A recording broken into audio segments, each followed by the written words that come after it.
ओम नमः शिवाय।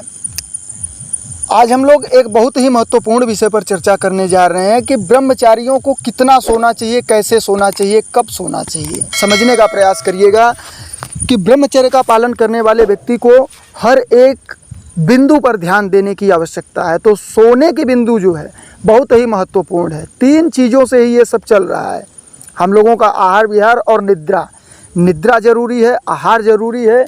और ये समझने का प्रयास करिए कि निद्रा में आपको निद्रा लेनी कैसे है। तो आप तो भोजन यदि आप शाम को कर रहे हैं तो आपके लिए अति उत्तम है। 5 बजे के बाद भोजन करना गलत है। आप ये समझिए, संसार 90% कर रहा है। ये समझने का प्रयास करिए, पूरी दुनिया में 90% लोग ऐसा ही करेंगे और करते चले जाएंगे। ये दुनिया, ये मत समझिएगा आप लोग कि क्या कहते हैं कि अन्य लोग क्यों नहीं कर रहे हैं, अन्य लोग श्रेष्ठ मार्ग पर नहीं चल रहे तो आप भी नहीं चलेंगे। ये लोग 90% लोग नहीं जा पाएंगे। सबसे बड़ी बात है, आप समझने का प्रयास करिए। 10% लोग जा रहे हैं, उन्हें देखने का प्रयास करिए। जो ऊपर हैं उन्हें देखने का प्रयास करिए। नीचे वालों को देखने की आदत को आप सबसे पहले हटाइए अपने अंदर से। अपने अंदर बड़प्पन लाइए। समझने का प्रयास करिए कि आप यदि 5 बजे भोजन कर रहे हैं तो आपके लिए अति उत्तम होगा। अब समझिए, सोते वक्त आपको सिर्फ और सिर्फ बाएं करवट अधिकतर सोना है। बाएं करवट में अधिक सोइए, बाएं करवट में सोइए। और सोने का मुख्य समय मैं आपको बता देना चाहता हूं कि 9 बजे तक आपको सो जाना है। एक ब्रह्मचारी को 9 बजे तक सो जाना है। यदि उससे पहले वो बंदा सो रहा है तो उसके लिए अति उत्तम होगा। ये भी समझने का प्रयास करिए। 8 बजे तक यदि वो बंदा शयन करने के लिए जाते हैं तो निश्चित तौर पर उनके लिए अति उत्तम होगा, परंतु 9 बजे तक अधिकतर मानकर चलिए कि आपको सो जाना है।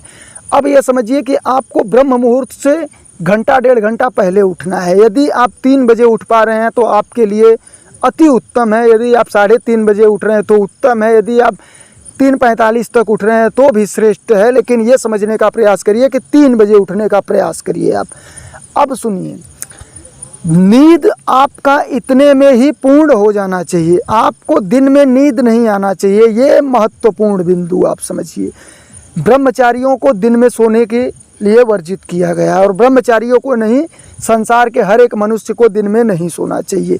वैज्ञानिक दृष्टिकोण से भी देखा जाए तो भी और हमारे आध्यात्मिक दृष्टिकोण से भी देखा जाए तो भी। तो आपको 9 बजे यदि आप सो रहे हैं तो भी 3 बजे उठ रहे हैं तो आपकी नींद भरपूर तरीके से पूर्ण हो जाएगी। और यदि इसे और अधिक तरीके से पूर्ण करना चाहते हैं, जिससे और कम नींद लेकर एनर्जेटिक होकर उठा जा सके, अपने अंदर ऊर्जा को लेकर उठा जा सके, थकान महसूस ना हो, तो निश्चित तौर पर आप ये समझने का प्रयास करिए कि सोते समय योग निद्रा का प्रयोग करिए। योग निद्रा आपको उस स्थिति में ले जाकर सुलाती है जिस स्थिति में आप समझिए कि ध्यान में आदमी होता है। और उस समय हमें ब्रह्मांडीय ऊर्जा इतना अधिक मिलेगा जिससे हम लोग कम सोकर भी अधिक अच्छे महसूस कर सकेंगे अपने आप को। तो सोने के नियम पर आपको बहुत ही ज़्यादा ध्यान देने की आवश्यकता है और एक ब्रह्मचारियों को तो निश्चित तौर पर ध्यान देने की आवश्यकता है। ये वीडियो यदि आपको जरा भी लाभ प्रदान किया हो तो निश्चित तौर पर आगे अग्रेसित करिएगा, जिससे अन्य जनों को लाभ मिल सके। बहुत बहुत धन्यवाद आप सभी का। ओम नमः शिवाय।